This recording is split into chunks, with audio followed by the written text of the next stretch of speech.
ఏపీలో political hit భానుడి భగభగలకు ఏమాత్రం తగ్గట్లేదు. శ్రీకాకుళం జిల్లాలోని ఎచ్చెర్ల నియోజకవర్గంలో ఈ వేడి మరింత ఎక్కువే.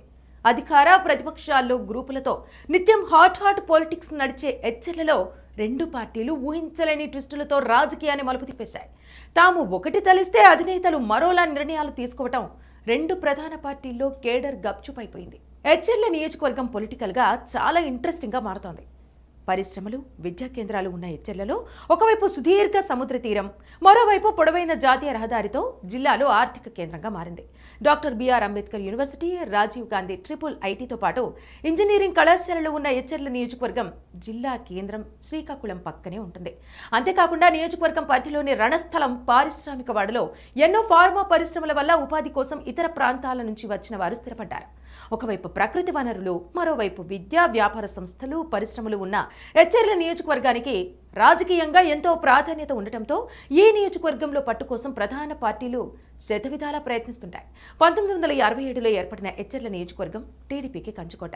1983 నుంచి 1999 వరకు జరిగిన 5 ఎన్నికల్లో ఎచ్చెర్ల ఎమ్మెల్యేగా వరుస విజయాలు సాధించారు సీనియర్ మహిళా నేత ప్రతిభా భారతి.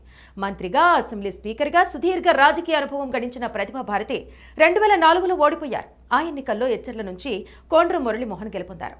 అంతవరకు ఎస్సీ రిజర్వ్ నియోజకవర్గంగా ఉన్న ఎచ్చెర్ల 2009లో జనరల్గా మారింది. దీంతో 2004లో ఎమ్మెల్యేగా గెలిచిన కోండ్ర మురళీమోహన్ రాజాం నియోజకవర్గానికి మారారు. ఇక 2009లో కాంగ్రెస్ గెలవగా 2014లో టీడీపీ, 2019లో వైసీపీ గెలిచాయి. ఇప్పుడు సిట్టింగ్ ఎమ్మెల్యే గోర్లె కిరణ్ కుమార్ మరోసారి వైసీపీ అభ్యర్థిగా పోటీ చేస్తుండగా ఆయన ప్రత్యర్థిగా బీజేపీ నుండి నడికుదిటి ఈశ్వర్రావు పోటీ పడుతున్నారు. ఎచ్చెర్ల నియోజకవర్గంలో ఎచ్చెర్ల రణస్థలం, లావేరు, సిగడాం మండలాలున్నాయి.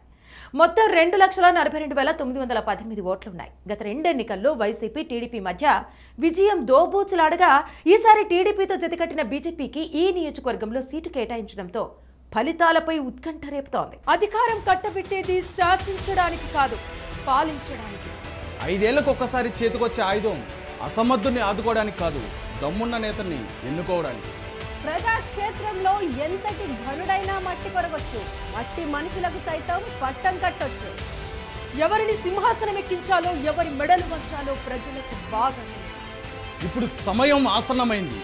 ఈసారి ఎన్నికల్లో ఏ పార్టీ సామర్థ్యం ఎంత, ఏ నియోజకవర్గంలో ఎవరి బలగం ఎంత, ప్రతి నియోజకవర్గంలో ఒక్కో నేత సత్తా ఎంత, గతంలో చేస్తానని చెప్పిందెంత, చేసిందెంత, చెయ్యబోయేదెంత, సూటిగా సుత్తి లేకుండా చెప్పడానికి మేము రెడీ. మీరు రెడీనా?